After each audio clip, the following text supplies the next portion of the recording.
Welcome back, everyone. It's Taja or Ziance, whatever floats your boat, back for another week, another episode of the Duffy's World. I hope everyone is doing extraordinarily well, and I hope that all of you guys had a wonderful day. This video is a little bit more informational. As you can see, I have on a blazer, and it's all business over here. This week is more of an informational sit-down sort of video. And it's about hair. It's about hair. For those of you who don't know, I am natural. I've been natural all of my life with natural hair. That means that I've never gotten my hair relaxed, texlaxed, never any chemicals other than oils and products on my hair, basically. I've been natural my entire life, and I've been taking care of my hair since I was about 12 years old, 6th grade. And so I've gotten some requests actually from people who have asked me to make a video on my natural hair, and a lot of times I get stopped at school, at church. Also, y'all, I'm doing this video, it's late at night. Y'all about to see, hopefully y'all don't see another side of me. I'm trying to maintain myself, but after 9 o'clock, I get crazy. I wonder, people asking me, girl, what do you do to grow your hair out? First of all, the first question I always get asked, is that your real hair? Yes, this is my real hair. And if you guys want, I'll insert a video here of my hair now. I'm going to be giving you 5 practical tips to grow your hair out. Yes, guys, I am in the bathroom. I am.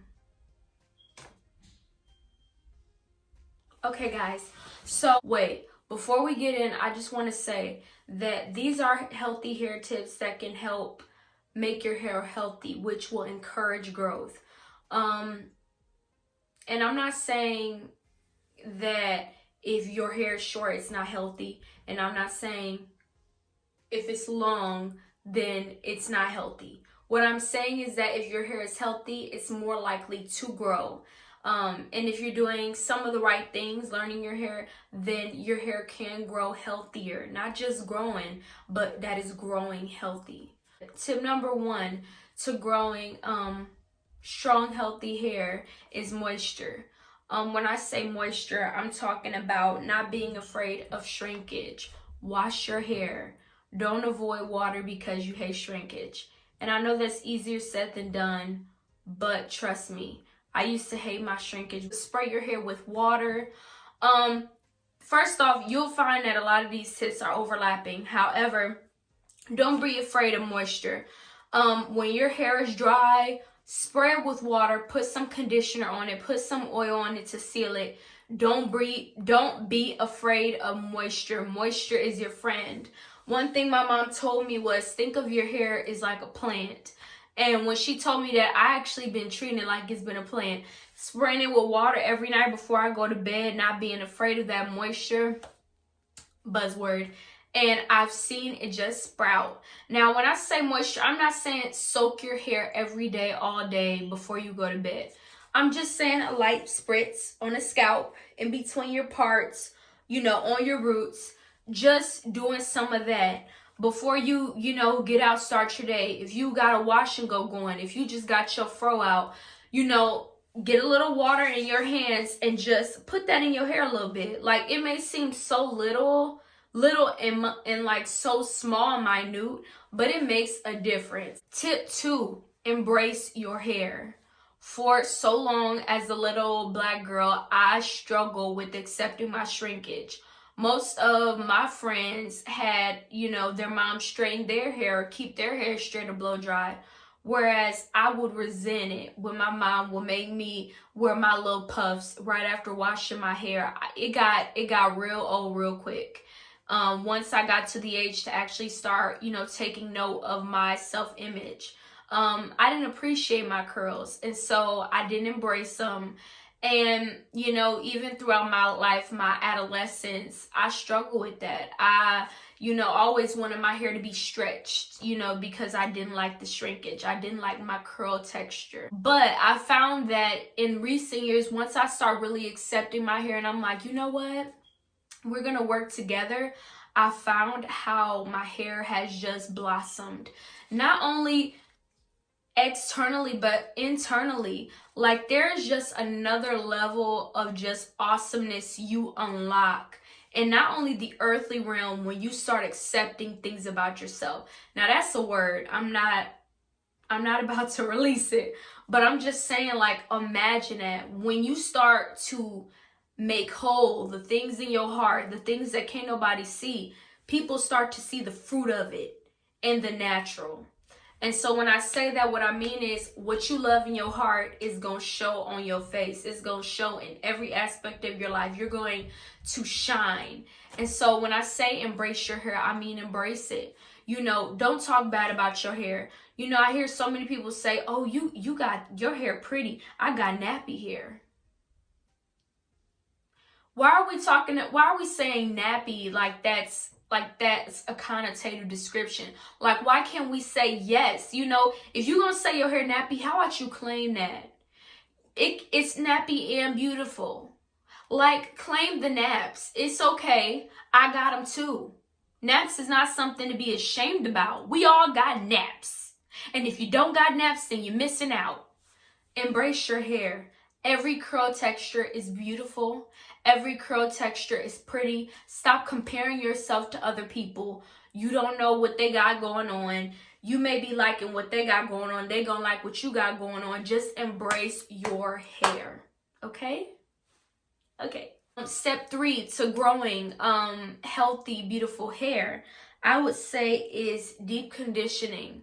When I started playing around with conditioner about sophomore year of high school, I got some Shea Moisture conditioner, and I would just put it in my hair while I was in the shower, leave it in, and then right before I got out the shower, wash it out.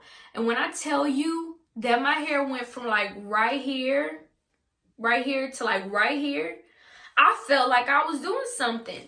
And it was all because I started leaving conditioner in it for 5 minutes. 5 minutes, y'all. Now, every time I wash my hair, I do deep condition. That's more of a routine for me.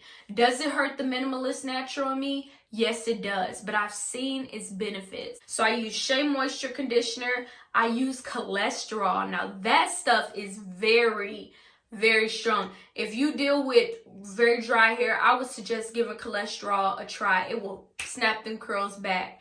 And then I just recently started using the ORS olive oil deep conditioner. So pretty cool stuff. Step 4, I would say, is consistency. Establishing a regimen for your hair can do it wonders. So for me, like I said, my routine is quite minimal. I wash my hair, deep condition it, and then I put it into a protective style, and then I'll leave the protective style in for about a week or 2. Then I'll unravel the protective style and then wear it out for about a week or 2. And then it's just like a repeating cycle. I found that doing that actually has allowed for my hair to grow more consistently and more at a pace.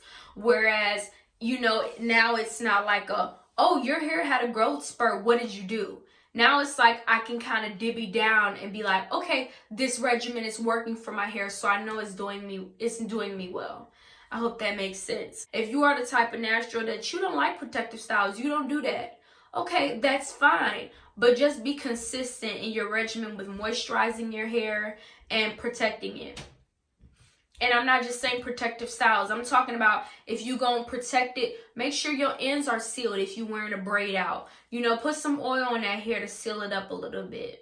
I hope that makes sense. 5th and final tip is protective styles. Like I stated, you guys, protective styles. And I know I keep saying this, but that's just me. Anybody who sees me in real life knows that I keep those braids in my hair. And there's been a lot of people who have made little comments about my hair, calling me Felicia. But it's okay. It's okay, because I'm still popping. Make comments about it. Me looking like Felicia, me having the dookie braids in, me having a juicy twist. you just gotta find what works for you. Some naturals, you know, like protective styles where they got the individual braids or twists. You just gotta find what protective styles work for you. But take that time to let your hair breathe. Now, if you don't want to let your hair breathe in a protective style, but you can let it breathe instead of doing your hair every day, let it rock a twist out for a good week without having to retwist and retouch. Just let your hair breathe. That's something that my mom got on me about because I was wearing protective styles back to back to back. Washed my hair one week, next week got a new protective style. Next week redid the protective style. Next week did like every few days having new protective styles when my old protective style looked some type of way. My mom had to tell me, Taja, wear your hair down today. Let it breathe. And that even goes back to me embracing my curls because I hate it. I'm still getting over wearing my hair out because part of me like doesn't like wearing it out. And I think it's because I was so insecure for so long and I used to get teased about my hair that I got so used to wearing it up that now when I wear it down, it like bothers me. So yeah, guys, that's basically it. So just to reiterate, you know, these tips are not concrete. You know, some tips are going to work for you, some won't. Comment down below, what is your regimen? You know, what do you do? What have you found to be beneficial? These were just 5 tips that I have found that have personally helped me in my journey. And I hope that these bless you all. And so, again, have a great week. Stay fresh, guys. Bye.